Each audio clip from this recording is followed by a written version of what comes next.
Bonjour, je profite pour saluer ceux qui viennent juste de nous rejoindre.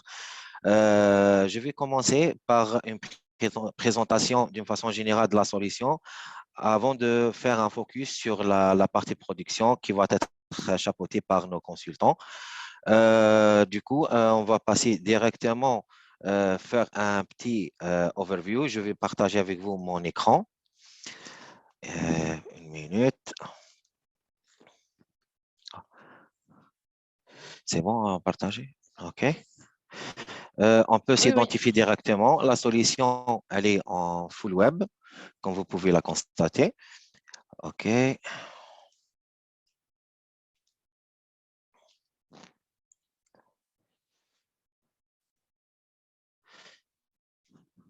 OK. Nous allons commencer par une petite introduction ou un overview sur l'ensemble de la solution. On va commencer par l'ergonomie qui est sur la dernière version, qui est la V12 R4. Si on parle de l'accessibilité, là, nous avons une application en full web sur tous les moteurs de recherche. Ça veut dire si vous avez Mozilla, Google ou bien Firefox, que peu importe la plateforme sur laquelle vous allez travailler, ça sera très possible. Pas d'installation client puisqu'on est en client léger. Un accès très mobile. Et il y a une offre SaaS. D'ailleurs, la présentation, on est en train de la faire à partir d'un cloud. Ça veut dire notre solution, elle est hébergée en cloud. Comme vous pouvez la voir en SaaS, bien sûr.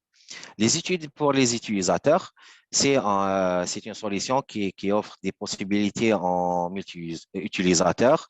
Comme vous pouvez avoir des avantages sur le côté les process visuels qu'on va aller voir au défilé de la présentation, ainsi que la facilité des recherches, les personnalisations, intégration avec l'Office sur la dernière version. Nous avons la possibilité aussi d'avoir des raccourcis à partir des fonctionnalités. Ça veut dire que vous êtes sur une fonction, ce n'est pas la peine de faire un retour et revenir sur le menu général pour que vous puissiez accéder à une autre fonction. Vous avez des tunnels qui vont vous faciliter d'accéder, de changer une fonction à une autre fonction. Par rapport les autres fonctions, je vais réduire ici pour qu'on puisse avoir le dashboard dans sa totalité. Comme ça. Hop. Là, c'est mieux. On peut avoir l'ensemble des... On va zoomer un peu. C'est plus clair, je crois. Nous avons la possibilité de faire des personnalisations sur la page d'accueil. Ça veut dire que chaque utilisateur pourra avoir une page d'accueil propre à lui, propre à ses utilisations fréquentes au quotidien pour qu'il puisse avoir toutes les informations avec un seul coup d'œil sur son écran. Des champs personnalisés, ça veut dire qu'il peut personnaliser chaque champ et par utilisateur et par besoin. Nous avons aussi des fonctionnalités très poussées en termes de notification et workflow. Ça veut dire qu'on peut gérer les circuits de validation sur tous les modules, sur les circuits d'achat, sur les circuits de vente, les validations par niveau d'habilitation. Nous avons aussi des notifications via mailing. On peut utiliser des notifications via des mails. OK? Et par rapport à la traçabilité, d'ailleurs, même c'est une exigence légale chez nous en Algérie, que chaque opération sur le système doit être tracée et on peut avoir l'historique de chaque utilisateur, l'accès, les ajouts, les modifications, ce qu'on appelle l'audit trail ou même, on peut avoir des notifications sur des fonctionnalités cibles telles que la suppression dans le cas où un utilisateur va faire une suppression sur une fonction ou sur une saisie ou bien autre fonctionnalité. Une notification qui va être gérée à la personne habilitée pour savoir que l'utilisateur a fait une suppression, un ajout, peu importe, selon l'habilitation que l'utilisateur aura.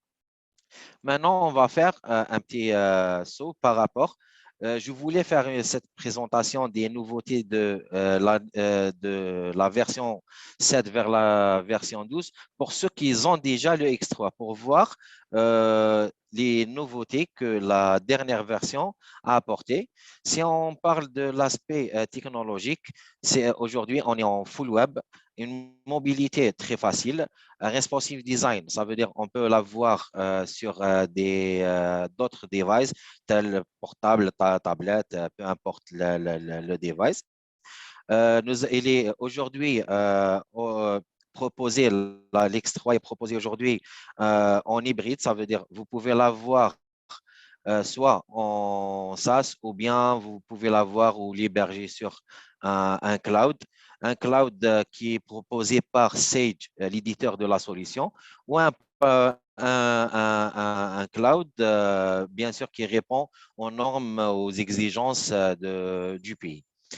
Et aussi, le point fort de Sage, ils ont ajouté une couche de BI reporting qui s'appelle SUI reporting. C'est un outil qui est très efficace pour avoir toutes les informations et tous les tableaux de bord pour la remontée des informations. Sur le volet vente, la dernière version, elle est équipée d'une fonctionnalité qui s'appelle EDI. Aussi, ils ont amélioré le volet de la gestion des affaires ou la gestion des projets. La gestion de la non-conformité sur le volet contrôle qualité pour répondre aux normes internationaux telles que les normes ISO. Aussi, nous avons des connecteurs Sage CRM Salesforce qui sont aujourd'hui commercialisables et on peut les trouver sur les portails de Sage. Sur la partie achat, ils ont sur la dernière version amélioré d'une façon remarquable la gestion des entrepôts et les frais d'approche, les suivis des transports et expéditions, même nous avons la possibilité de gérer nos tournées, le chauffeur, le camion, la remorque, toute la tournée, les clients, les trajets, le trajet de chaque tournée. Concernant le stock, nous avons il y a des améliorations remarquables sur la gestion des dépôts, la gestion des contenants, la gestion des DLL, ainsi que la gestion des indices.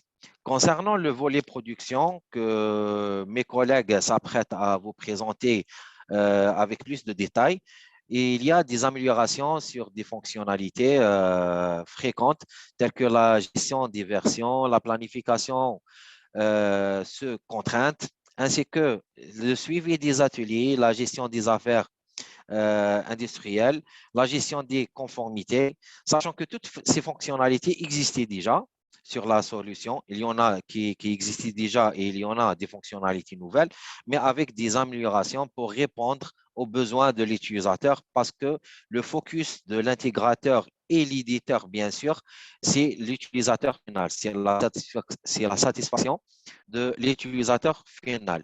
Et pour terminer, on va voir le volet finance. Toutes les nouveautés ou les améliorations apportées sur le volet finance se focalisent beaucoup plus sur la partie prévision de trésorerie, les budgets, les consolidations pour les sociétés qui ont des groupes de sociétés et les virements internationaux. Sur la partie comptabilité tiers, nous avons une amélioration sur la gestion de la TVA et la facturation périodique. Maintenant, on va voir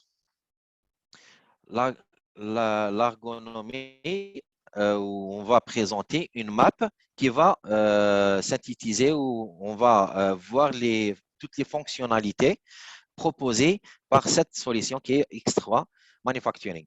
La map est présentée de cette façon. Vous avez la possibilité d'avoir cette map sur votre tableau de bord, ainsi que les fonctionnalités. Vous avez la possibilité de faire directement ou utiliser ces schémas graphiques ou schémas visuels pour accéder aux différentes fonctionnalités sur le système, sachant que ce tableau de bord, il est personnalisable. Ça veut dire chaque utilisateur aura le schéma graphique selon le besoin ou selon ses fonctions quotidiennes. On va voir ici qu'il y a la possibilité d'avoir toutes les fonctionnalités. Et sur la gauche, nous avons un menu qui va présenter des raccourcis par profil, tel que, on va dire, si on va voir là un responsable de comptabilité, il aura ses tableaux de bord propres à lui pour qu'il puisse voir, comment dirais-je, les tableaux de bord qui sont utiles à son quotidien pour lui faciliter d'avoir des informations en temps et en temps réel. Comme il aura la possibilité d'avoir des processus pour qu'il puisse interroger ou faire son travail quotidien. Ainsi que vous avez la possibilité de faire des recherches directement via le menu. Il y a ceux qui aiment utiliser les menus avec des ascenseurs pour chercher des fonctionnalités.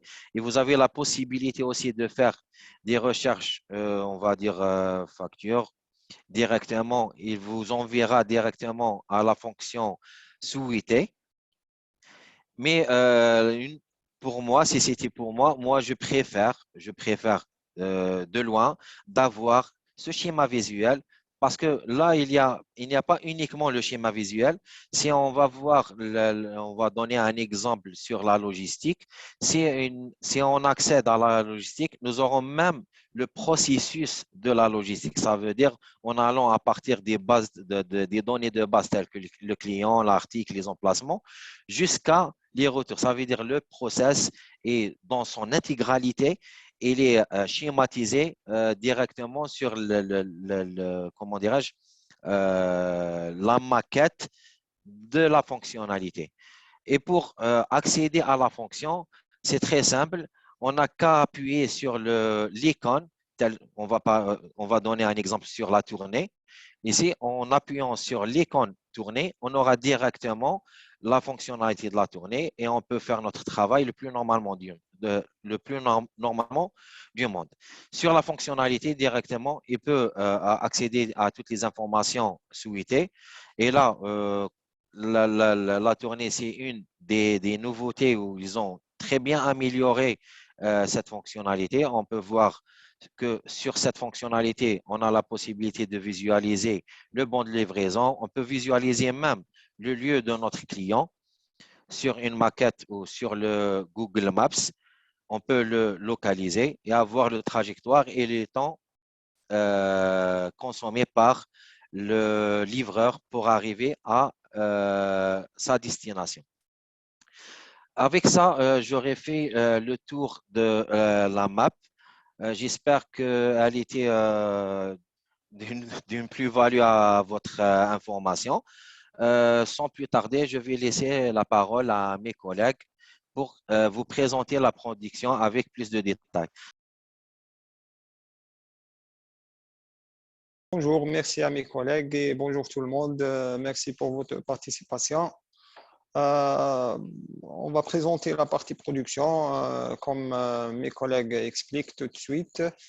Bon, la partie production est basée sur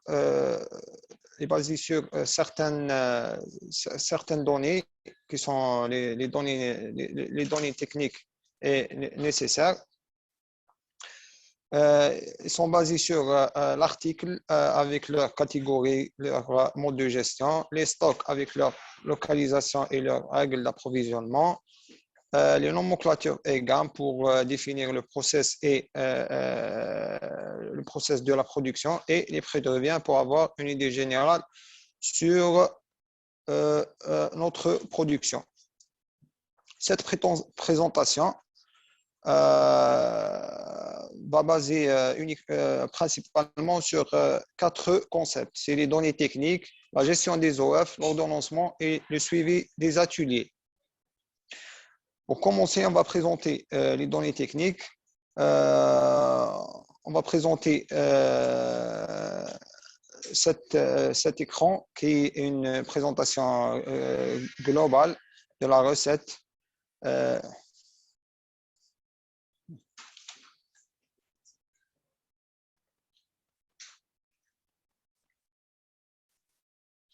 Je vais saisir mon article.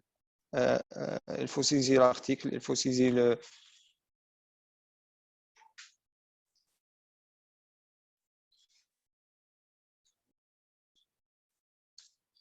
Très bien. Bon, cette présentation donne une vision globale sur l'article qui possède des composants ainsi des opérations pour le processus de la production et avec les quantités de liens, avec les données nécessaires. Exemple, une image significative, illustrative et mode de réappro, gestion de stock. Puis, on a la notion de la nomenclature. La notion de la nomenclature,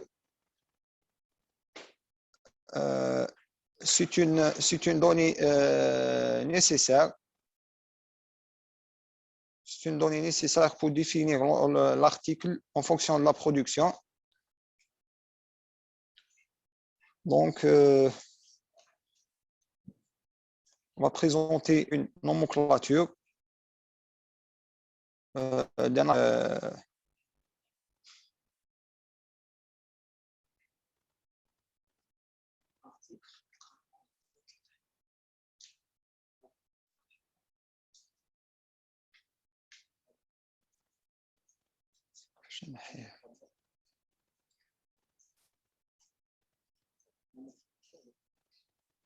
nomenclature de production. D'accord. Bon, cette présentation, elle permet d'avoir la nomenclature de production de cet article, qui est exemple un semi-fini. Il est possible de gérer plusieurs alternatives pour un même article, pour une même nomenclature sur un site de production. Exemple, alternative de fabrication, alternative de bureau d'études. Exemple, les bureaux d'études peuvent utiliser une version d'élaboration avant de passer vers la production. Il est possible de gérer les unités, les quantités de base, les composants. Il faut définir les composants avec leur quantité lien, avec leur définition. Il existe aussi une option qui s'appelle l'allergène. Elle consiste principalement pour l'industrie agroalimentaire. Puis, on peut afficher en mode multiniveau de cette nomenclature. D'accord. Les nomenclatures sont définies ou bien sont associées à un article pour un site de production. Puis, on va passer vers la gamme de production, qui est une deuxième définition pour les données de base. Donc, on va présenter cet article exemple qui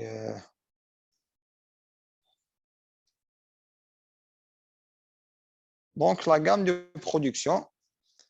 Une gamme de production est créée sur un site de production. On peut gérer plusieurs alternatives pour une même gamme de production en cas de plusieurs process, ou bien on peut gérer une même alternative, une même gamme de production pour plusieurs articles en cas de même process. La gamme de production est associée à un site de production. On peut gérer les versions pour tracer chaque développement des données de base sur l'article. La gamme de production permet de gérer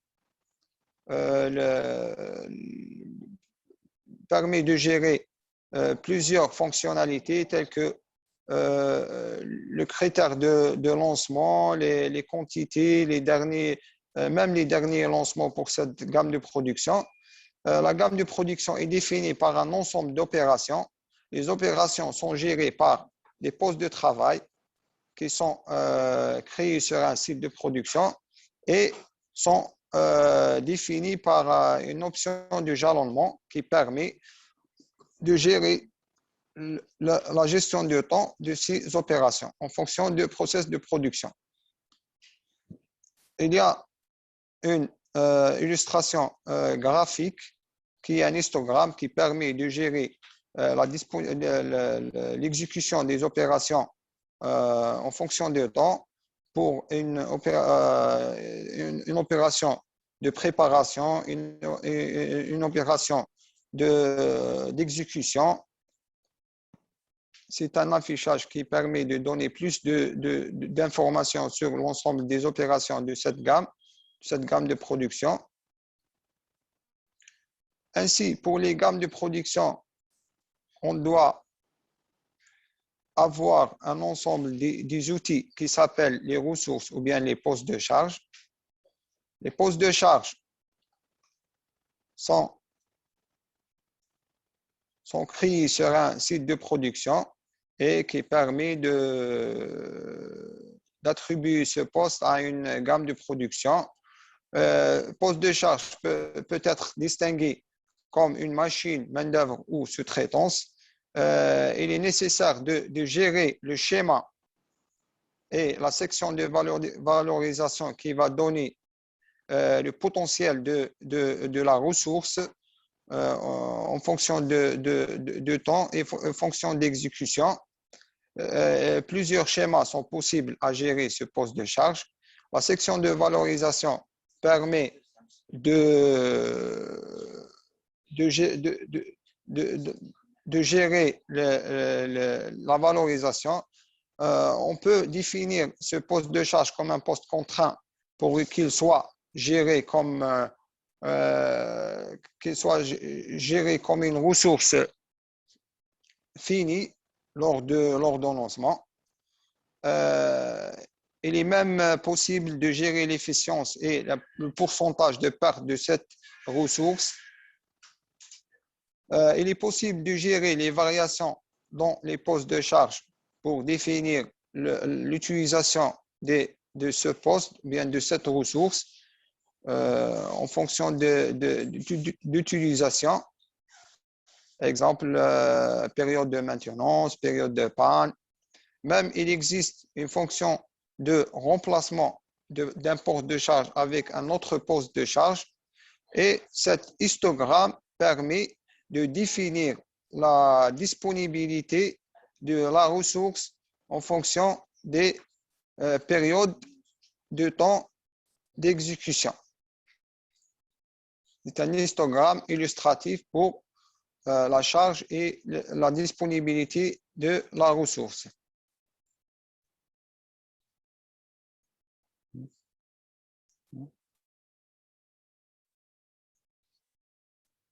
La valorisation, il est possible, il est nécessaire d'avoir une valorisation de l'article pour avoir une idée, une vision globale sur la rentabilité de notre production. Il existe plusieurs types de coûts, tels que le coût standard actualisé, le coût standard budget et le coût standard simulé. Ces coûts sont utilisés pour définir les coûts des articles pour la gestion de production. Pour avoir une vision sur le coût de la production, il faut gérer ce qu'on appelle les prix de revient. Les prix de revient de la production, ces prix sont définis en fonction des ressources utilisées, exploitées, soit ressources machines, soit ressources main-d'œuvre, des matières consommées et des frais généraux associés à cette production. Il est même possible d'avoir le développement de coût de revient en fonction du temps avec cet histogramme et le pourcentage de chaque ressource et de chaque matière utilisée.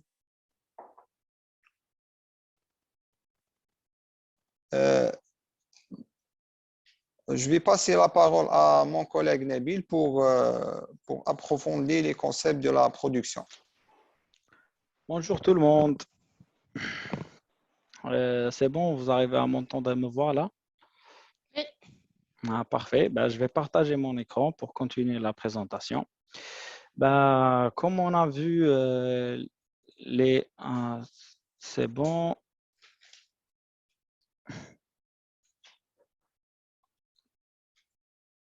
Excusez-moi, je suis en train de cacher. Ah c'est bon. C'est bon, vous arrivez à m'entendre là? Je remercie mon collègue pour la présentation des données techniques. Maintenant, on va enchaîner sur le process général de pilotage de la production qui était présenté par mon collègue Bilal. À savoir que sur X3, on a la possibilité de faire une gestion d'un article, soit sur une gestion sur stock, c'est-à-dire une gestion normale, la production standard, PDP, CBN, etc. Et aussi, on a la possibilité de paramétrer un article à la gestion fabrication à la commande. C'est-à-dire l'article il va être fabriqué dès qu'il y a une commande. D'accord. Au préalable, on avait préparé 2 cas de figure pour illustrer les exemples. Ici, ces 2 cas, ils vont nous suivre tout au long de la formation. On va illustrer. Là, on a passé une commande avec un article vélo électrique enfant. On a passé ces commandes avec la date de livraison pour le 30. D'accord. Cet article-là, il a une gestion sur stock. Donc, il va passer par le circuit standard. Mais par contre, ici, on a le deuxième article qu'on ne fabrique pas spécialement, sauf si on en a besoin, ou bien s'il y a une commande bien précise sur lui. L'avantage d'utiliser cette deuxième possibilité, c'est d'associer directement un OF, qu'on va le voir, à cet ordre de fabrication. Et après, on va pouvoir visualiser ici directement l'OF qui est associé à la commande. D'accord. Ça, c'est une fonctionnalité qui est pas mal intéressante. Sinon, je vais revenir au process pilotage pour faire le flux total. Le process, on va le voir plusieurs fois parce que c'est, comme l'on l'indique, piloter la production. Alors, on a comme un outil d'aide dans la prise de décision le PDP, Planning Director, Plan Directeur de planification de production. Ici, on va avoir une planification des OF. Le planificateur pourra avoir, ici, on va lancer la date de besoin. Hop là, excusez-moi. Voilà, ici on va avoir une vue d'ensemble des OF qui sont planifiés selon leur statut, planifiés, faire ou bien suggérés par la fonction CB1 qui a été lancée en amont. Bien sûr, là on va retrouver un code couleur. Le code couleur, c'est un indice par rapport aux affectations matières. Complètement vert, ça veut dire complètement vert, ça veut dire que l'affectation a été allouée complète, sans souci. Moyennement vert, vert allégé, ça veut dire qu'il y a eu une affectation partielle.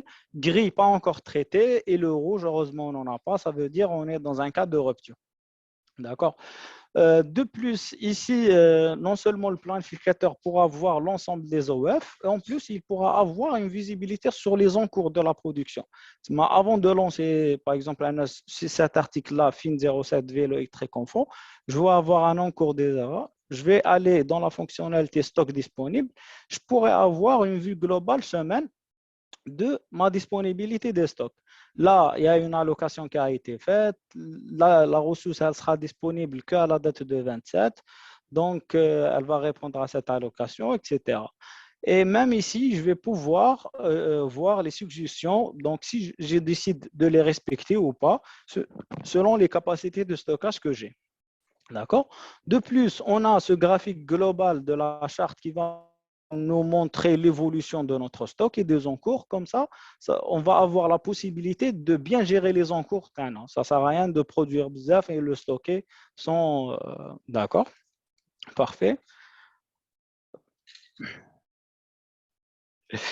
De plus, on a le PDP. En plus, on a le plan de charge. Le plan de charge, c'est pour voir tout ce qui est la charge des opérateurs et machines que j'ai à ma possession. Ici, il va nous donner la possibilité d'avoir le plan de charge par période. D'accord? Ici, on a plusieurs périodes et on a un code couleur qui va différencier par rapport au pourcentage de la charge. Principalement, on a gris, il n'y a aucun traitement. Vert, on est bon, entre 75% et 100%. Si on dépasse les 100%, ça va être on est en surcharge. On peut ici afficher uniquement les plans, les périodes en surcharge. Et orange, c'est-à-dire on pourra programmer quelque chose avec différentes propositions. D'accord? Voilà par rapport au plan de charge. Maintenant, on va passer ce qu'on appelle le cœur de production, l'ordre de fabrication, ou là en arabe, l'amr bil-intaj. L'ordre de fabrication, principalement, il va répondre à trois. J'ai des applaudissements ici au bureau parce que j'adore. Bon, l'ordre de fabrication, comme je disais, c'est le cœur de la production. Principalement, il va répondre à trois très importantes questions. La première, c'est qu'est-ce qu'on va fabriquer. La deuxième, avec quoi on va le fabriquer. Et la troisième, comment on va le fabriquer. Et les réponses sont ici. Si j'illustre ce ordre de fabrication, on a l'en-tête, qu'est-ce que je vais fabriquer. Quand je vais décider de l'alternative de nomenclature, on va retrouver ici les composants qui vont s'afficher. Et si, quand je cite la gamme, on a ici les opérations, les différentes opérations. On a la possibilité, lors de la planification, de soit modifier certains composants dus à un souci et même par rapport à la production. Si on n'avait pas au préalable défini ça comme une alternative. Bien sûr, tout ça entre dans le cadre du paramétrage et le souhait du client. D'accord. Voilà globalement ce qui concerne l'ordre de fabrication, mais vu que c'est le cœur de la fabrication, donc on va revenir tout au long de la production pour voir les OF. Parfait. Parmi les outils d'aide dans la prise de décision, on a deux outils qui nous permettent de piloter notre production et qui sont très importants. Le premier outil, c'est la couverture des ventes. La couverture des ventes, c'est un outil qui va directement à l'objectif. Ici, si je lance une petite recherche, il va me montrer quelles sont les commandes qui vont être livrées en retard parce qu'on a fait une fabrique. On les a liés avec un ordre de fabrication qui ne respectait pas le délai de livraison. D'accord. Ici, c'est illustré. On a une demande de livraison le 24/12/2021, alors que la date de l'ordre de fabrication, on l'a programmée jusqu'au 12/01/22. Ici, il y a une prise de décision qu'il faudra prendre par le gestionnaire, soit le planificateur ou le commercial, soit d'alerter le client qui va avoir une livraison en retard, ou bien changer la date de l'OF pour respecter la date proposée. D'autant plus, on a les suivis de rupture. Là, c'est un écran d'affichage qui va nous montrer tout simplement les quantités qui sont en rupture par ordre de fabrication. Ça, c'est soit des consommations non faites, soit des ruptures qui ont été constatées sur le stock. On doit les résoudre par un transfert intersite ou bien un achat ou bien autre. Et toute cette partie-là, c'est géré par le CBN, bien sûr. D'accord. D'autant plus, pour gérer notre production, là, on parle vraiment machines, etc., métiers, les opérateurs, on a les impressions qui vont accompagner notre fabrication. On a plusieurs états déjà pré-paramétrés qui sont mis à notre disposition. Je peux citer le bon de travail, le bon de sortie matière, la fiche suivante, la fiche technique, la recette, etc. Et bien sûr, tous ces états-là sont paramétrables selon le souhait. Là, je vais lancer une petite impression pour voir un exemple de la fiche suiveuse. La fiche suiveuse, elle va nous donner une indication sur les opérations qui ont été faites par ILEC. Scala, soudure, peinture, etc. Ou ce qui est intéressant, on pourrait même intégrer quelque chose, un lecteur de code à bas, etc., pour relier tout ça. D'accord? Je vais revenir ici. Je vais revenir à mon pilotage de production.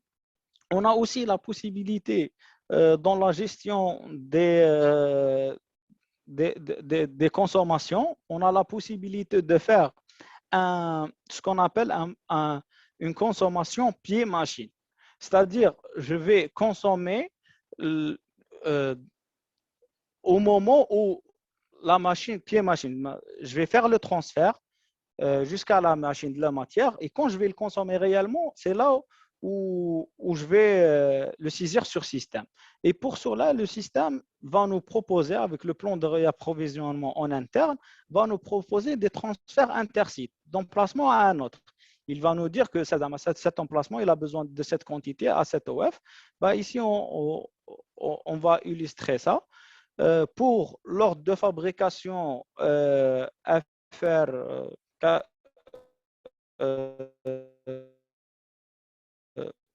au 008, elle est en rupture. Donc, le système, il nous propose de faire un transfert intersite parce que la quantité, je l'ai dans mon stock, j'ai 13 752. Ici, avec un simple clic, je vais pouvoir faire le transfert directement ou bien lancer un plan de rangement pour intégrer ça plus tard. D'accord? Là, j'ai abandonné le traitement. Bien sûr, la consommation pied-machine, c'est une option qui a été ajoutée, mais si on préfère faire la consommation dès la sortie magasin, on pourra gérer ça parce que, regardez ici dans le process, la sortie magasin, c'est le principal.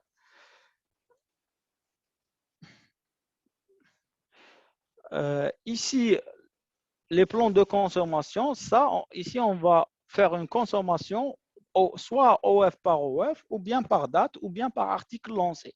D'accord? Moi, je vais illustrer, je vais prendre un OF au hasard, je vais lancer ma recherche. Il va me donner la liste des matières à consommer. Ça, c'est le plan de consommation global. Ici, soit j'ai la possibilité, parce que principalement, on a trois possibilités pour faire le suivi des consommations. La première, c'est ici avec la vue globale, où on va choisir soit article lancé, on va lancer la consommation avec les bons de sortie matière.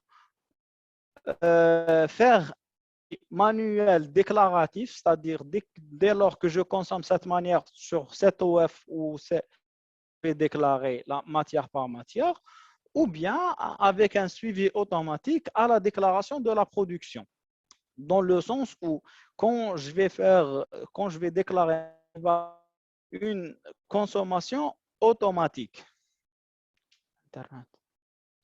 Bon, là, j'ai un petit message. J'espère que vous arrivez à m'entendre. Parfait. D'autant plus, pour le suivi de la matière, on a aussi le plan de suivi